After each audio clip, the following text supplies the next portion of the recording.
everybody. Welcome. I'm Alan Avery. Today we're going to have a conversation between one artist, writer, and lecturer, and one artist, writer, lecturer, graffiti artist. Michi Meko is originally from Florence, Alabama. He got his BA of Fine Arts at the University of North Alabama, and I would go to his shows when he was doing with Tendo Michi, and I would always say, who painted this part? And it would be Michi.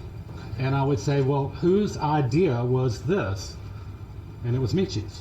So, when you have two people coming from two different perspectives and two different backgrounds, it becomes just that. It becomes a conversation and not a voice.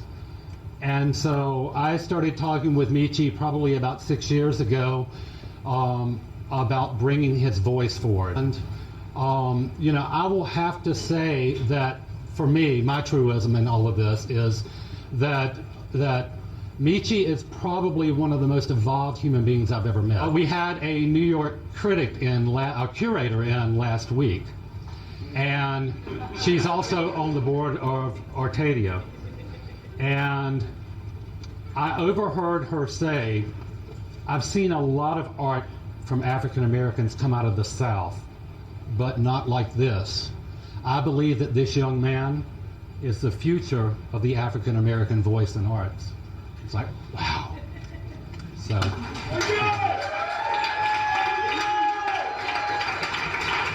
Let's talk about the patina. The patina. Well, the patina is a mode of making, and it's discussed between a few friends of mine, and we have this mode of making work and this idea about making work, and it all revolves around this patina. And the patina mostly is an attitude, but out of that attitude there's a moment of truth, and in that moment of truth it's basically, this is what I have and this is what I can do with what I have. And does that influence the title of the show? Yes. It like I said, it goes into an attitude of making work. I feel like when I see this work, there's this nice, strong connection and gesture in the mark making. Well, if we think about work, and if there was a timeline of all these great makers in this mode of making, then I would be the next version or reinvention or whatever it is of those artists. And I enjoy the brutal parts of making art. It's kind of cute, but there's something really brutal about it. And so I've always enjoyed that part. And that part comes from graffiti making too, because the spots that you go into aren't the most prettiest spots. It may be a homeless dude, and it may be some needles, and it may be some other stuff, but what you leave there becomes part of that environment. So, to go back a little bit, let's talk about Detroit. Well, I got off an airplane basically into Detroit, and I didn't do any research. I didn't do anything. I just bought a plane ticket and went to Detroit. Like, I'm driving through, I was like, I'm gonna kill it here, because it's a bunch of abandoned houses and all this stuff. And I respond to wood very well, and the tools that I had shipped to Detroit were woodworking tools. But when I got to the warehouse, it was full of auto parts. So the challenge came to be, it's like, how do I respond to these metallic things where my southernness is not metallic, it's dirty, it's grimy, and it's Patina. It's hot, and it's, you know what I mean? It's not Detroit, and it was cold. I didn't have a jacket because I just left here and it was hot. So I So I'm figuring this thing out as I go, and they asked me for a title, and I was like, well, I guess, call it Damn, I'm Here.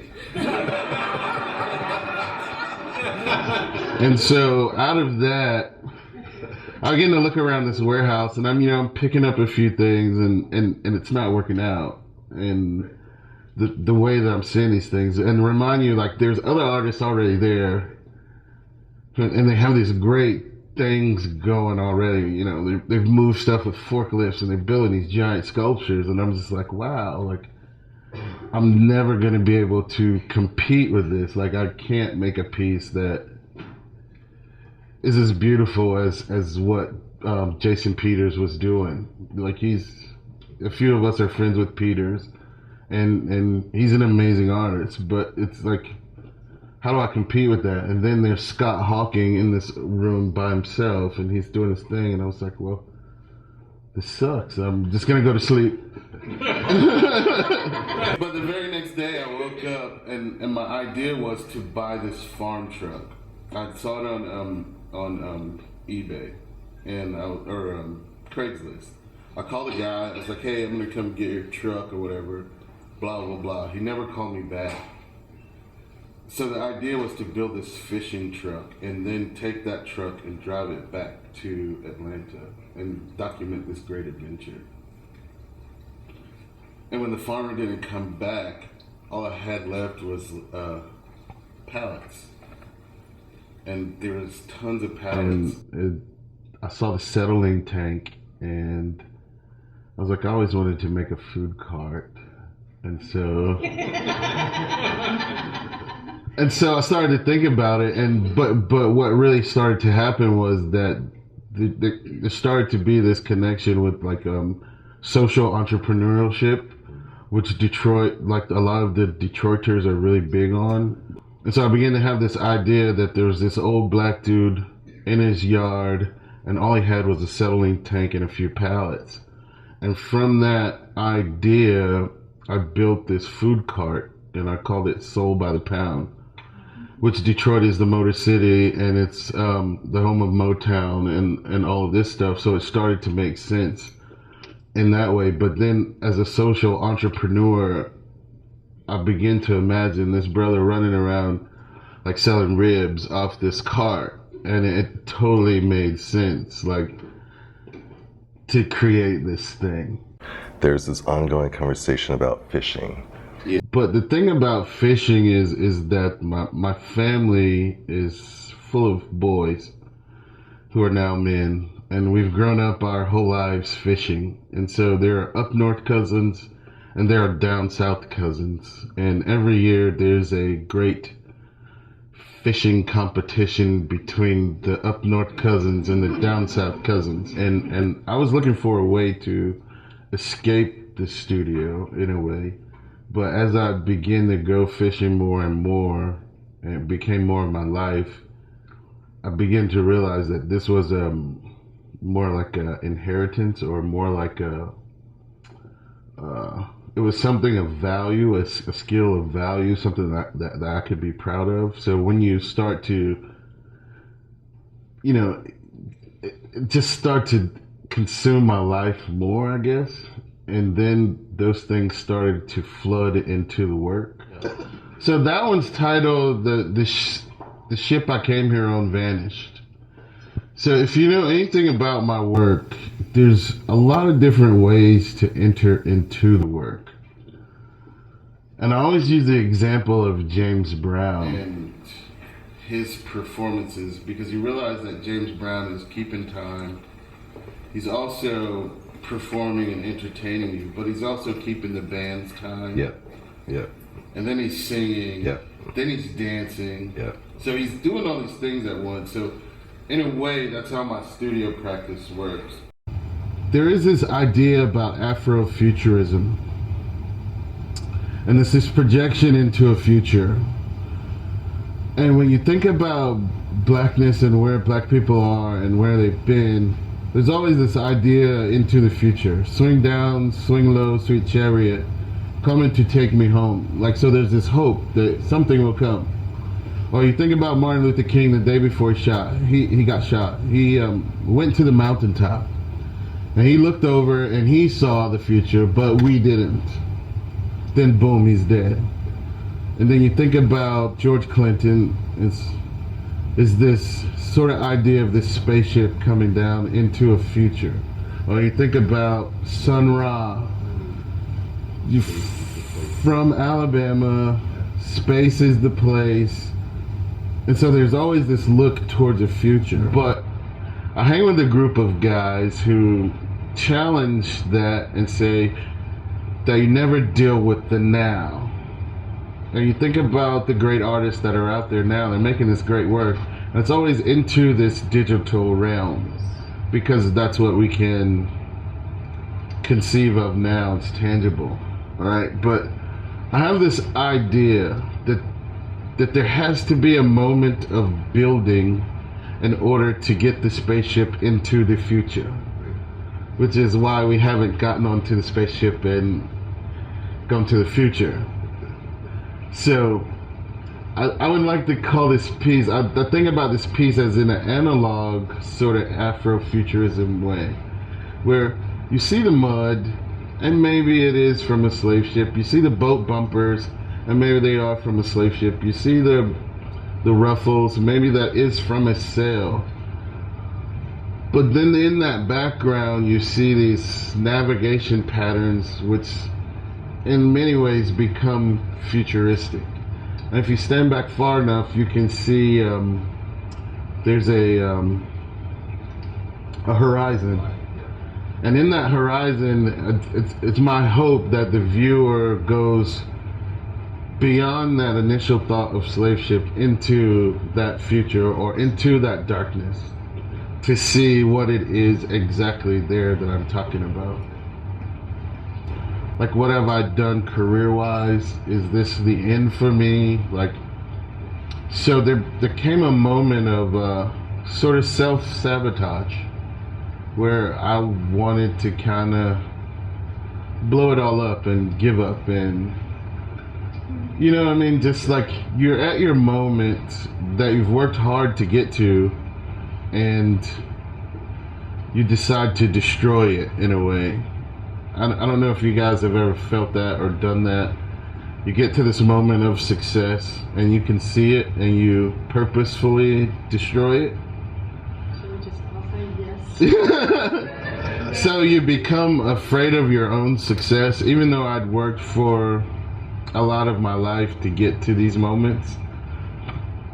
But there came a moment where I was like, you know, I'm gonna give up, I'm gonna tell this guy whatever, I don't want to do this, and you know, so there became this very dark moment, and I had to go to the beach to get rid of this moment. But that's what that blackness is sort of about. It's sort of this feeling that we all have, and that we all have to emerge into a lightness. Like it's only maybe a start of a period, or maybe you have to go into the darkness. Like there's all these great stories about going into a wilderness. Like even in the Bible, it's like the prodigal son has to go off, and then he has to come back, and then Moses had to go off, and he had to come back, and you deal with the surface so much. Can you talk about that? Can you talk about like how these symbols and mark making elements, and why are they on the surface and not so far in? I feel like this hand gesture is probably the part that's in the painting.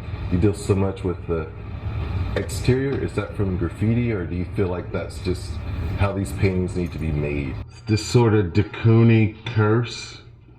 Whereas everyone at that time period were painting with brushes, and they were painting very gesturally like de Kooning. And his idea to get away from that was to create a squeegee. And from that squeegee, he would pull these one-shot abstracts. And so at some point in my studio, while building the show, I got tired of having that brush in my hand. And I wanted a way to sort of free myself from the brush. And there was a 1x2 there, and so I just loaded it up with paint and began to pull all of these great textures and great colors. So a lot of this is painted with the 2x4 pretty much. And with that 2x4, can you talk about the gold? Because there's so much gold. Was there gold on the 2x4? Well, I have this idea, and that idea is we've been gold. And that idea comes out of when the kid Trayvon Martin got shot. There begin to be these sort of conversations about Black Lives Matter or These Lives Matter or just the idea of blackness and the worth. And so while being in a corner store, they have these signs that say, we buy gold. And so I wanted to make a sign that sort of instantly established worth, and it's said in a tone of like you didn't know already, and then it's like so we been gold, and that replaces the signs. Instead of saying buy, it says been, like we already been gold, because like Africans were very proficient swimmers. But then there's something that happened, which was the Jim Crow summer that kept a whole generation from learning how to swim. And like my father falls into that generation. Which is your favorite in the show? The ship I came from vanished. Or maybe Pontchartrain. Like the ship I came here on, I knew I wanted to make a painting called that. And early on I knew I wanted to make a painting called Pontchartrain, because I just think that's a cool name to say. I knew I wanted to make a painting called Pontchartrain, and I knew I wanted mud there. It's like there's this idea, but then once I began to think about it, you think about there was this flood, and then when you think about it biblically, it's like, oh, it's the great flood. And then when you think about the images that we saw, once again, we saw bodies floating, and then there becomes black buoyancy again. So in a way, I think that a lot of black people were just chilling, we're just sleeping, and we need to sort of just get up like Lazarus and walk the water or become buoyant in a way. You know what I mean? So, but then that goes like you see two different religions working at once on this painting. So again, that goes back into the blondes saying I'm black and proud, but then you see the black cat bones and the stuff from hoodoo and Yoruba culture working with sort of this Christian culture, which is kind of where blackness operates in between these two different ideas. But the overall theme is being buoyant, and then from that buoyancy, having the ability to hear the words get up. Yeah. That's all you got? I think so. You think? I do.